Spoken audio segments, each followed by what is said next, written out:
Au-delà du chocolat et des rencontres de famille bien agréables, le temps de Pâques est avant tout un rappel des événements fondateurs du christianisme. L'arrestation et la crucifixion de Jésus de Nazareth et surtout sa résurrection.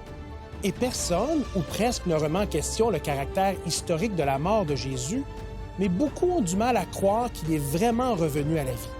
Dans l'émission d'aujourd'hui, on se pose la question, est-il raisonnable de croire à la résurrection?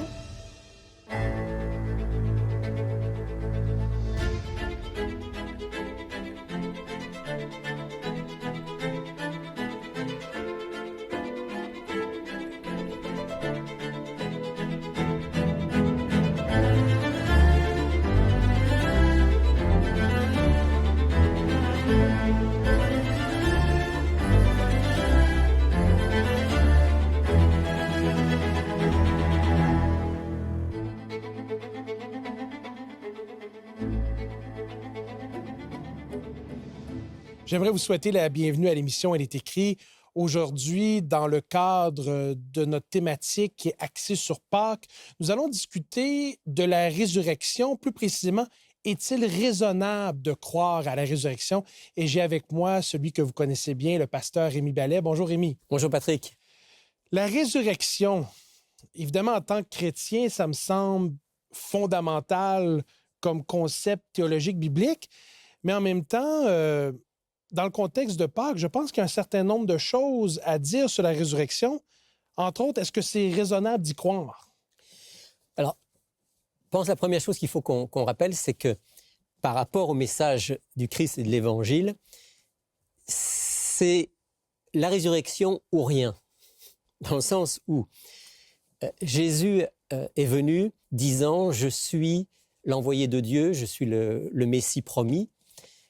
Il a dit « Je suis le chemin, la vérité et la vie ». Il a dit aussi « Je suis la résurrection et la vie ». Il a dit ça pendant tout son ministère. Puis, il est arrêté, il est jugé très rapidement, il est mis à mort. Si ça s'arrête là, si la fin de l'histoire de Jésus de Nazareth s'est passée sur une croix dans les années 30 près de Jérusalem, à ce moment-là, Jésus, qui est-il? C'est un personnage historique. Un personnage historique, un homme sage, un homme qui a fait du bien. Ayant enseigné des bonnes valeurs.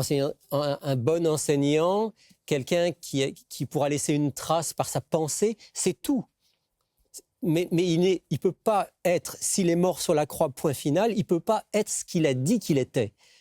Il a dit qu'il était le Fils de Dieu, il a dit qu'il était le Messie, il a dit qu'il était le Sauveur. Si ça s'arrête à la croix, tout ça, ce sont des prétentions dérisoires. Mais en même temps, à ma lecture des évangiles, on se rend compte que le concept et la vérité même de la résurrection faisaient partie intégrale de l'enseignement de Jésus. Donc, évidemment, les apôtres n'ont peut-être pas saisi ce que Jésus essayait de leur dire lorsqu'il parlait qu'il allait être ressuscité le troisième jour. Ils ont dû vivre cette expérience.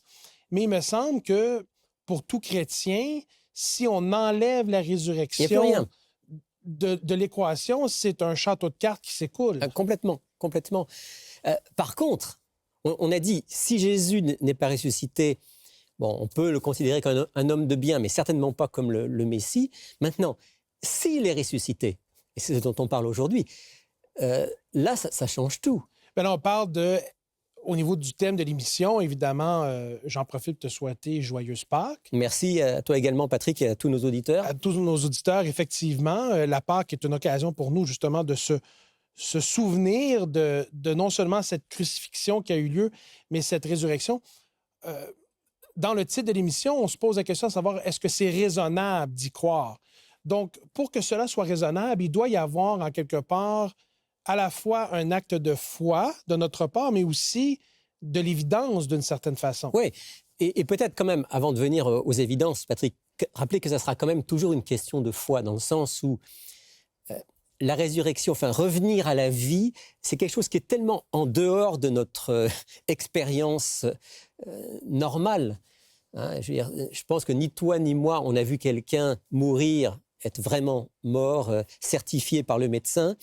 et puis 3 jours après, revenir à la vie. Donc c'est en dehors de nos schémas De pensée normaux. habituelle. Tout à fait. Donc forcément, il y a une dimension de foi là-dedans. Hein. Et on peut nier. On peut le nier sur la base de c'est pas rationnel, on ne peut pas l'expérimenter.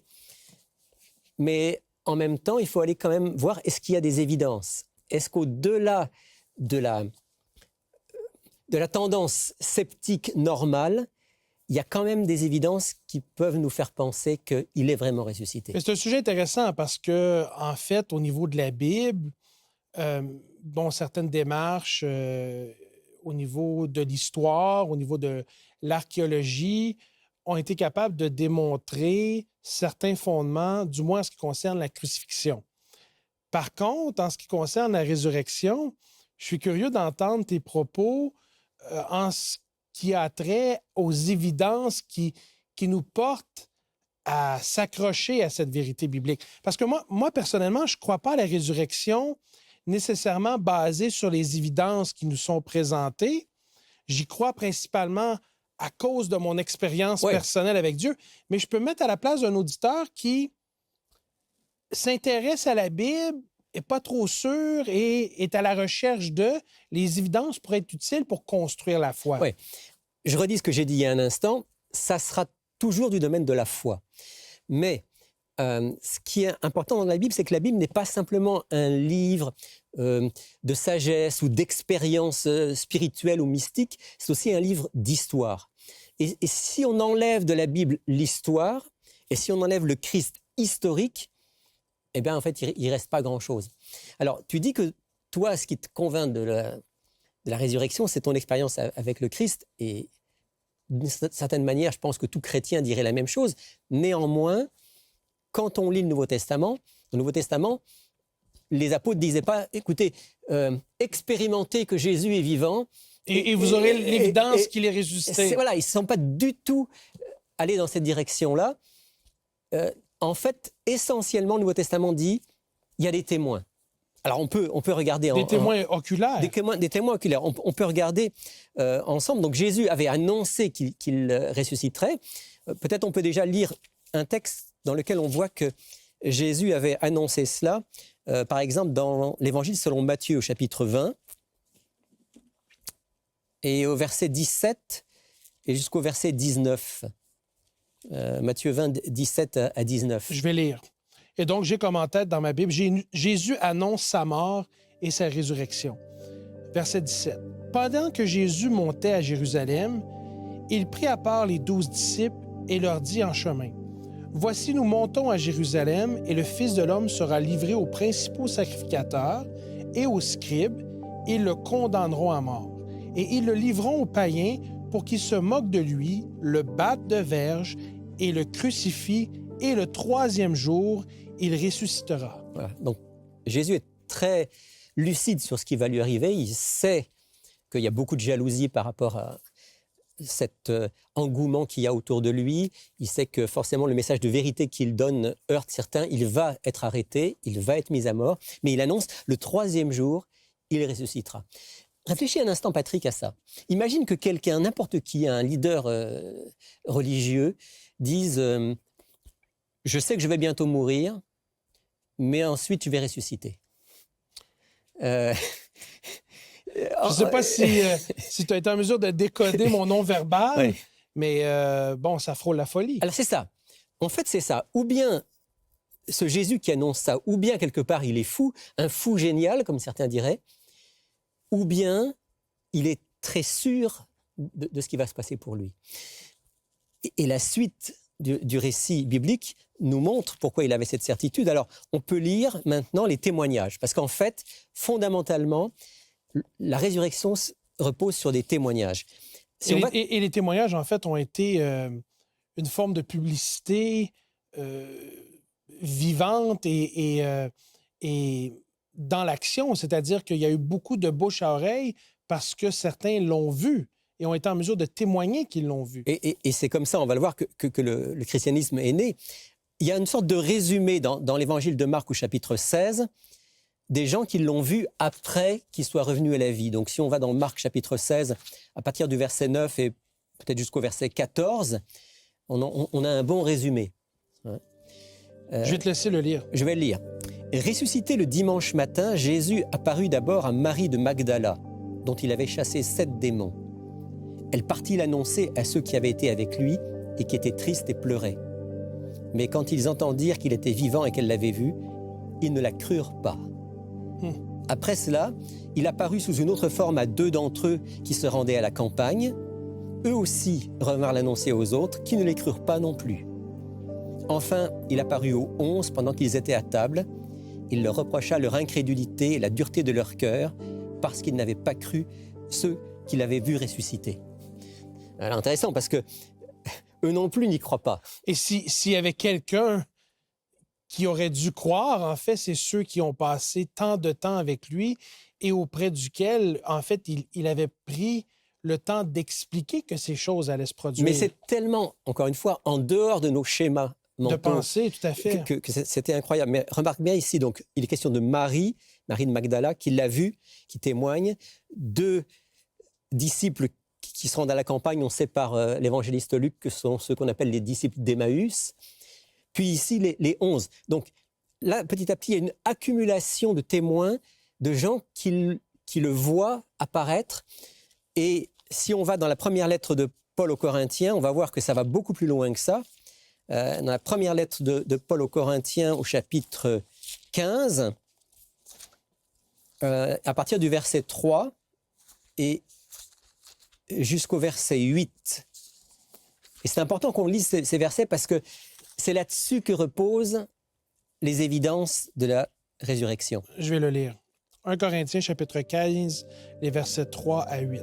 « Je vous ai enseigné avant tout, comme je l'avais aussi reçu, que Christ est mort pour nos péchés, selon les Écritures, qu'il a été enseveli et qu'il est ressuscité le 3e jour, selon les Écritures, et qu'il est apparu à Céphas, puis aux 12. Ensuite, il est apparu à plus de 500 frères à la fois, dont la plupart sont encore vivants et dont quelques-uns sont morts. Ensuite, il a apparu à Jacques, puis à tous les apôtres. Après eux tous, il m'est aussi apparu à moi, comme à l'avorton. » Voilà, donc c'est l'apôtre Paul ici. Alors, regarde avec moi, Patrick, ici. Il dit, il est apparu... Alors, intéressant, l'apôtre Paul ne mentionne pas les femmes. Non pas qu'elles ne soient pas importantes, puisque les évangiles nous disent même que ce sont des femmes qui ont été les premières à recevoir l'annonce de sa résurrection. Et à le voir ressusciter. Probablement, l'apôtre Paul ne les cite pas parce que dans le contexte de l'époque, le témoignage d'une femme était toujours un petit peu suspect. Les femmes sont plus sentimentales, elles peuvent imaginer des choses. Donc, il ne va citer que les hommes. Mais alors, il cite qui? Il cite Céphas, qui est donc l'apôtre Pierre, les 12. Il parle de plus de 500 personnes. Il parle de Jacques, probablement le frère de Jésus, de tous les apôtres, et lui-même l'apôtre Paul. Ça commence à faire du monde. Oui, puis en même temps, on se dit, si Marc l'évangéliste a pris le temps de l'expliciter comme il l'a fait, si Paul prend le temps dans son épître aux Corinthiens de l'expliciter comme il l'a fait, c'est parce que vraiment, la résurrection est le catalyseur ou le vecteur de la poussée du christianisme embryonnaire. Complètement.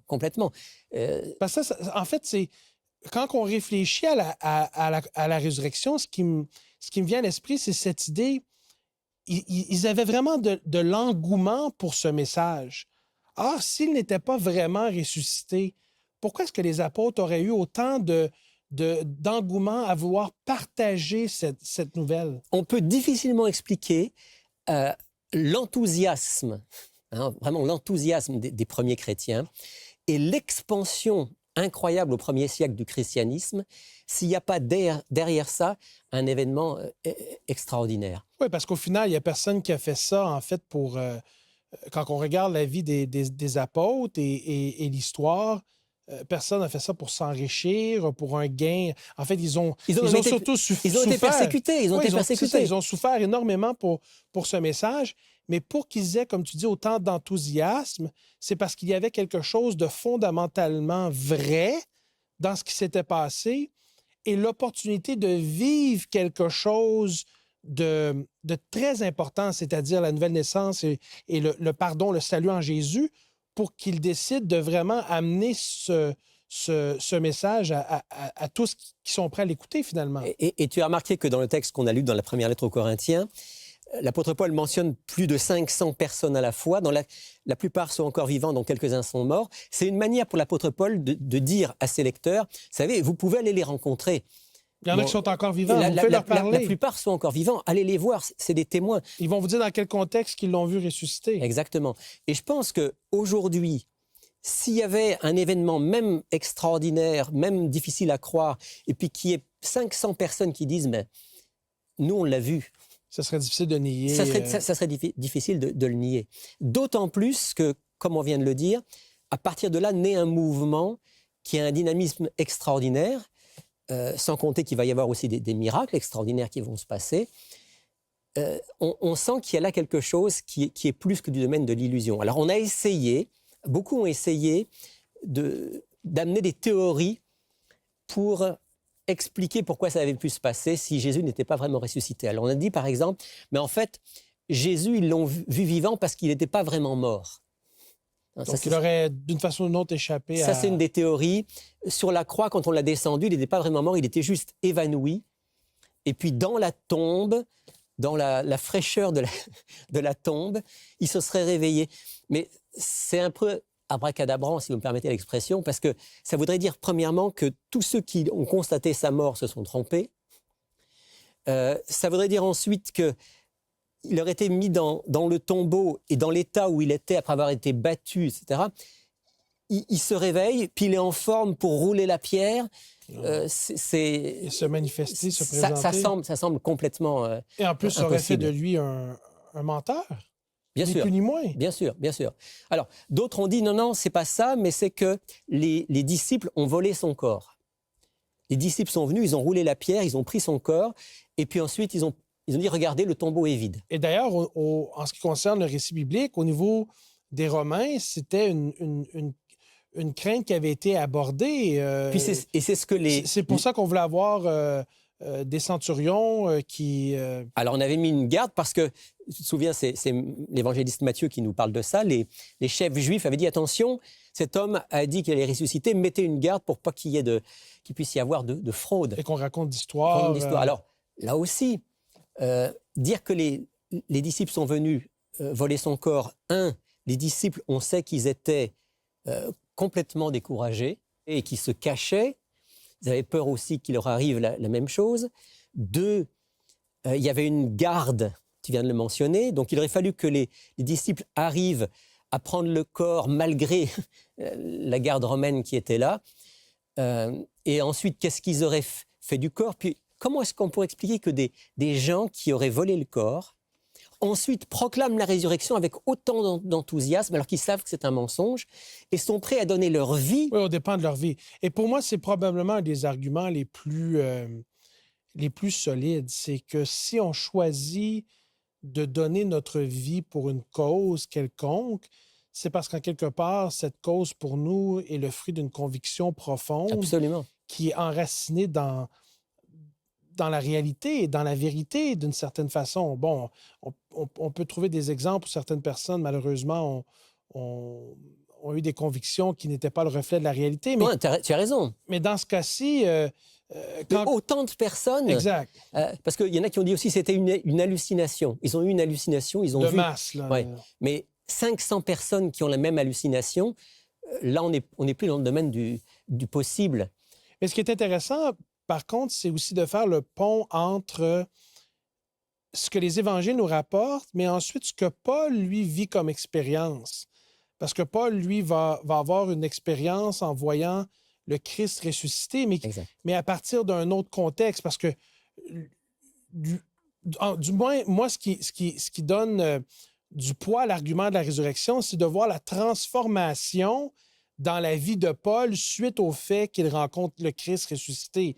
Là, c'est quelque chose, parce qu'on parle de Paul qui est persécuteur. Exactement. Qui veut éliminer les chrétiens et qui devient l'un des leurs. Donc, il est ressuscité. Ça me fait penser un peu à l'offre du jour qu'on veut offrir à nos auditeurs.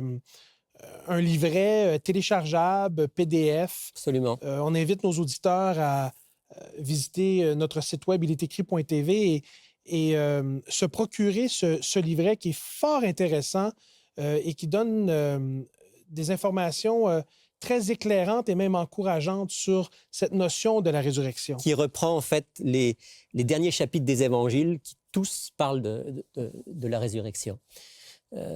Alors, je pense que toutes les tentatives d'explication rationnelle ou rationaliste qu'on a données, pour moi en tout cas, après c'est une question de foi, mais pour moi, elles achoppent devant la réalité que tu viens de rappeler, que des hommes qui étaient découragés, qui se cachaient, pratiquement du jour au lendemain, vont dire « il est vivant » et vont être prêts à donner leur vie pour celui qui est mort et qui est ressuscité.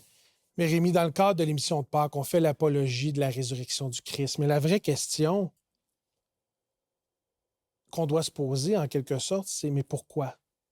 Pourquoi Christ est-il ressuscité? » Quelle application pratique cela représente pour toi, pour moi, pour nos auditeurs, pour ceux qui choisissent de croire?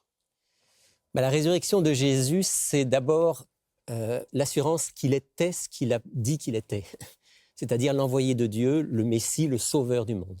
Donc son enseignement, du coup, doit être pris au sérieux, parce que s'il est ressuscité, c'est la marque que ça vient d'en haut. Tout son enseignement devient pour nous une lumière pour guider nos vies. Du coup, quand il dit qu'il est venu pour donner sa vie afin que nous ayons la vie éternelle, c'est un appel à le reconnaître comme notre sauveur et à recevoir cette vie nouvelle, le pardon de nos fautes et la vie nouvelle.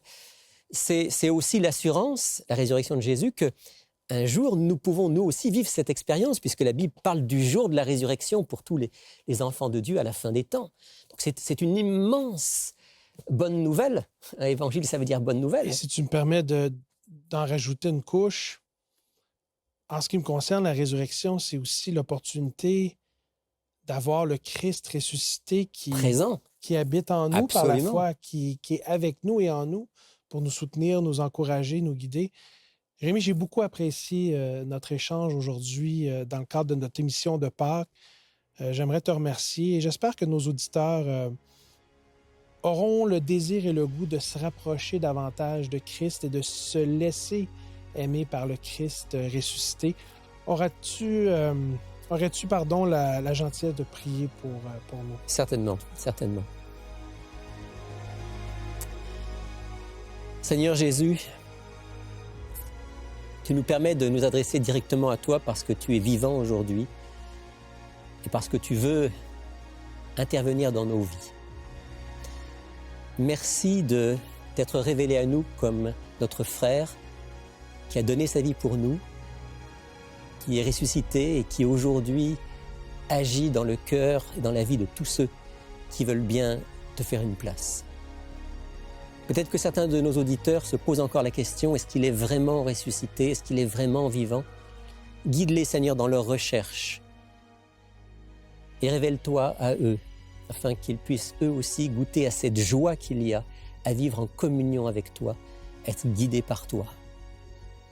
Et mets aussi en nous cette espérance vivante bientôt de pouvoir te rencontrer face à face avec tous ceux qui t'auront reconnu, qui t'auront donné leur vie. C'est notre prière en ton nom. Amen.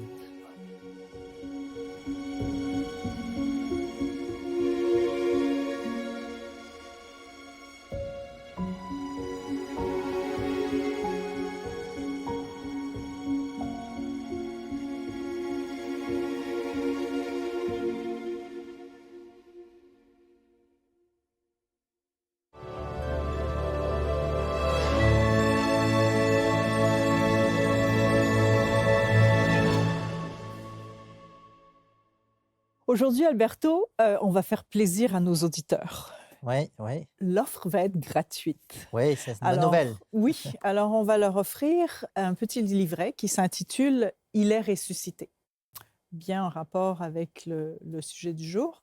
Et on va l'offrir de 3 façons.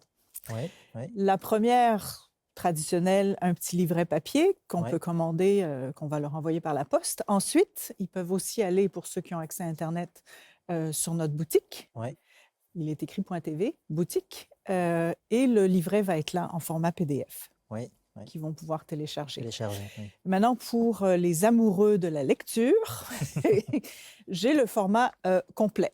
Oui. C'est-à-dire que là, c'est vraiment tout le livre, avec aussi les extraits choisis qu'on utilise pour le petit livret. Mais là, il y a vraiment tout le... Oui. Donc il y a des personnes qui ont déjà ce livre-là. Oui, mais qui est ce très livre-là, il n'est pas apprécié. gratuit. Oui, oui. Celui-là, il est 27 $. Autrement dit, le livret, ce serait comme un avant-goût. Oui, c'est ça. Dans le livret, on va inclure, comme tu as mentionné, le C'est sujet ça, de l'émission. Et puis ceux et celles qui veulent, parce que c'est un livre qui va couvrir la vie de Jésus. Ben, c'est avant sa Jésus-Christ, donc naissance jusqu'à- oui, c'est ça. Oui. C'est vraiment un livre très complet et qui est très apprécié de ceux qui l'ont dans leur bibliothèque. Et donc, moi, j'encourage les gens, s'ils aiment lire, de se procurer celui. Oui, merci. Puis moi aussi, j'ai des bonnes nouvelles. Hein? OK. Donc, non seulement le livret est gratuit, mais on a également des cours bibliques qu'on offre gratuitement. Mhm. Donc, des cours bibliques par correspondance. Oui. Et celui que j'ai entre les mains, donc, a pour titre Découverte. Mhm. Qui est un en fait cours la base. qui est la base. Oui, c'est un cours biblique qui est très aimé, très apprécié. Donc, il va couvrir les différents aspects, les grands enseignements de la Bible. Et c'est intéressant parce que les gens peuvent passer à travers les grands sujets et ils peuvent le faire à leur rythme. À leur rythme, c'est ça. Ce qui est très important. Puis il y a quand même 26 leçons. Donc, c'est un cours qui est vraiment bien conçu et très complet pour vraiment passer à travers toutes les choses, les points les plus importants, en fait, de la Bible. Oui, oui. Donc, pour ceux et celles qui aimeraient profiter de l'offre de cette semaine, ils peuvent nous contacter ou aller visiter notre boutique sur le site Internet. J'aimerais également vous inviter à vous inscrire, si ce n'est pas déjà fait, aux cours bibliques, soit découverte ou autre, et continuer à progresser spirituellement.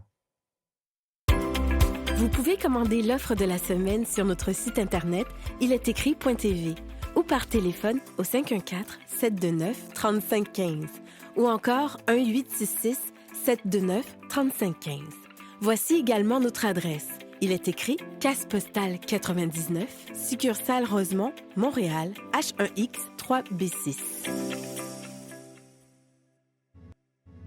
J'aimerais vous remercier d'avoir été des nôtres aujourd'hui et j'aimerais prendre un moment, au nom de l'équipe d'Il est écrit, de vous souhaiter, à vous et ceux que vous aimez, une joyeuse Pâques.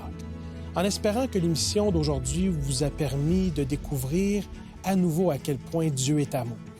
J'aimerais vous inviter à prendre en considération les émissions précédentes qui ont été enregistrées, qui sont disponibles à la fois sur notre chaîne YouTube, mais également sur le web à ilestécrit.tv. Mais souvenez-vous, l'homme ne vivra pas de pain seulement, mais de toute parole qui sort de la bouche de Dieu.